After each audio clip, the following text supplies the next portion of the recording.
இந்த வீடியோவில் நம்ம என்ன பார்க்க போகிறோம் அப்படின்னா கூகுள் க்ரோம் ப்ரௌசர்லேருந்து நமக்கு வர அன்வான்ட் நோட்டிஃபிகேஷன்ஸை எப்படி கட் பண்ணுறது, அதாவது டர்ன் ஆஃப் பண்ணுறது அப்படின்னு பார்க்க போகிறோம். அதுக்கு முன்னாடி இந்த மாதிரி ஆண்ட்ராய்ட் டிப்ஸ் அண்ட் ட்ரிக்ஸ் மற்றும் யூஸ்ஃபுல்லான ஆண்ட்ராய்ட் அப்ளிகேஷன்ஸ் நம்ம சேனல் அமேஸ் அப்ளிகேஷன் அப்லோட் பண்ணுறோம்.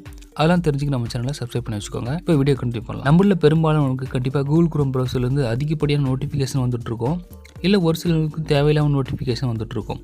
அது எப்படி மொத்தமாக டர்ன் ஆஃப் பண்ணுறதுன்னு பார்க்கலாம். ஸோ 2 மெத்தடில் உங்களுக்கு வர அன்வான்ட் நோட்டிஃபிகேஷனை டர்ன் ஆஃப் பண்ணலாம். ஃபர்ஸ்ட்டு கூகுள் க்ரோம் ப்ரௌசர்லேருந்து நமக்கு வர எல்லா நோட்டிஃபிகேஷனுமே கட் பண்ணோம் அப்படின்னா அதை ஒரு ஆப்ஷன் யூஸ் பண்ணி கட் பண்ணிடலாம். அப்படி நம்ம டர்ன் ஆஃப் பண்ணிட்டோம் அப்படின்னா கூகுள் க்ரோம் ப்ரௌசர்லேருந்து எந்த நோட்டிஃபிகேஷனும் உங்களுக்கு வராது. அதுக்கு பதிலாக உங்களுக்கு எந்த வெப்சைட்லேருந்து அதிகப்படியான நோட்டிஃபிகேஷன் வருதோ, அதிகப்படியான அன்வான்ட் நோட்டிஃபிகேஷன் வருதோ அதை மட்டும் நம்ம டர்ன் ஆஃப் பண்ணிக்கலாம். இந்த 2 மெத்தட் யூஸ் பண்ணி உங்களுக்கு வர நோட்டிஃபிகேஷனை கட் பண்ணலாம். இப்போ ஒவ்வொரு மெத்தடை நம்ம பார்க்கலாம். ஸோ ஃபர்ஸ்ட் உங்களோட கூகுள் க்ரோம் ப்ரௌசரில் செட்டிங் போயிடுங்க. கூகுள் க்ரோம் ப்ரௌசர்லேருந்து எந்த நோட்டிஃபிகேஷனுமே தேவையில்லை அப்படின்றவங்க இந்த நோட்டிஃபிகேஷன் கிளிக் பண்ணிக்கோங்க. இங்கே ஃபர்ஸ்ட்லேயே ஷோ நோட்டிஃபிகேஷன் ஒரு ஆப்ஷன் எனேபிள் இருக்கும்.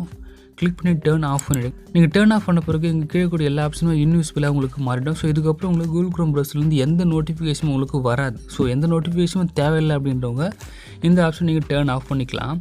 பட் அதுக்கு பதில் செகண்ட் மெத்தடை நீங்கள் யூஸ் பண்ணி பார்க்கலாம். ஸோ செகண்ட் மெத்தடில் என்ன பண்ணுவோம் அப்படின்னா, உங்களுக்கு எந்த வெப்சைட்லேருந்து அதிகப்படியான நோட்டிஃபிகேஷன் வருது அப்படின்னு பார்த்து அந்த பர்டிகுலர் நோட்டிஃபிகேஷனை மட்டும் நீங்கள் டர்ன் ஆஃப் பண்ணிக்கலாம். ஸோ எதுக்காக செகண்ட் மெத்தட் யூஸ் பண்ண சொல்கிறேன் அப்படின்னா, ஒரு சில நேரத்தில் நீங்கள் கூகுள் க்ரோம் ப்ரௌசர் யூஸ் பண்ணுறப்போ ஏதாச்சும் வீடியோஸ் பார்ப்பீங்க. அப்போ வீடியோஸ் பார்க்குறப்போ அந்த பிளேயர் உங்களுக்கு நோட்டிஃபிகேஷன் ஷோ பண்ணும். இல்லை நீங்கள் ஏதாச்சும் டவுன்லோட் பண்ணுறீங்க அப்படின்னா டவுன்லோட் பண்ணுற நோட்டிஃபிகேஷன் டவுன்லோட் ஆகி முடிச்ச உடனே டவுன்லோட் ஃபினிஷ் அப்படின்னு நோட்டிஃபிகேஷன் எல்லாம் உங்களுக்கு நோட்டிஃபிகேஷன் மட்டும் ஷோ பண்ணும். அதனால் இந்த கூகுள் க்ரோம் ப்ரௌசரை மொத்தமாக நீங்கள் நோட்டிஃபிகேஷன் டர்ன் ஆஃப் பண்ணாமல் செகண்ட் மெத்தட் யூஸ் பண்ணி எந்த வெப்சைட்டில் உங்களுக்கு நோட்டிஃபிகேஷன் அதிகமாக வருதோ அந்த வெப்சைட் மட்டும் நீங்கள் தனியாக டர்ன் ஆஃப் பண்ணிக்கலாம். ஸோ இப்போ செகண்ட் மெத்தட் எப்படி யூஸ் பண்ணுறது பார்க்கலாம். இந்த நோட்டிஃபிகேஷன்ஸ் ஆப்ஷன்லேயே கீழே ஸ்க்ரோல் பண்ணுங்கள். எங்கள் சைட்ஸ்னு ஒரு ஆப்ஷன் கொடுத்துருப்பாங்க.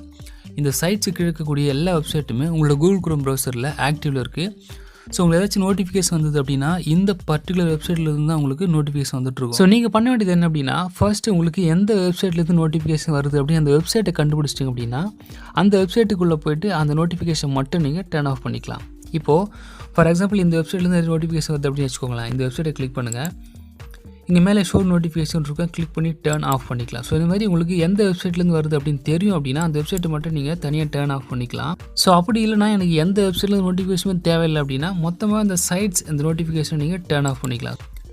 இதுக்கப்புறம் இந்த பர்டிகுலர் வெப்சைட்லேருந்து உங்களுக்கு எந்த ஒரு நோட்டிஃபிகேஷனும் வராது. பட் உங்களுக்கு ஜென்ரலாக கூகுள் க்ரோம் ப்ரௌசர்லேருந்து வர நோட்டிஃபிகேஷன் எல்லாமே வரும். இந்த பர்டிகுலர் சைட்லேருந்து உங்களுக்கு நோட்டிஃபிகேஷன் எதுவுமே வராது. ஸோ அதுக்காக நான் செகண்ட் மெத்தட் யூஸ் பண்ண சொல்கிறேன்.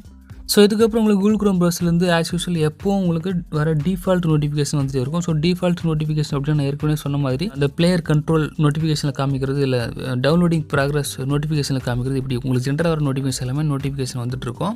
ஸோ இந்த செகண்ட் மெத்தட் யூஸ் பண்ணி பார்த்துட்டு நீங்கள் கமெண்ட் செக்ஷனில் பதிவு பண்ண உங்களுக்கு நோட்டிஃபிகேஷன் வருதா வரலையா அப்படின்றத நான் தெரிஞ்சுக்கிறேன். கடைசியாக இந்த மாதிரி ஆண்ட்ராய்ட் டிப்ஸ் அண்ட் ட்ரிக்ஸ் மற்றும் ஆண்ட்ராய்ட் அப்ளிகேஷன்ஸ்க்கு நம்ம சேனலை சப்ஸ்கிரைப் பண்ணி வச்சுக்கோங்க.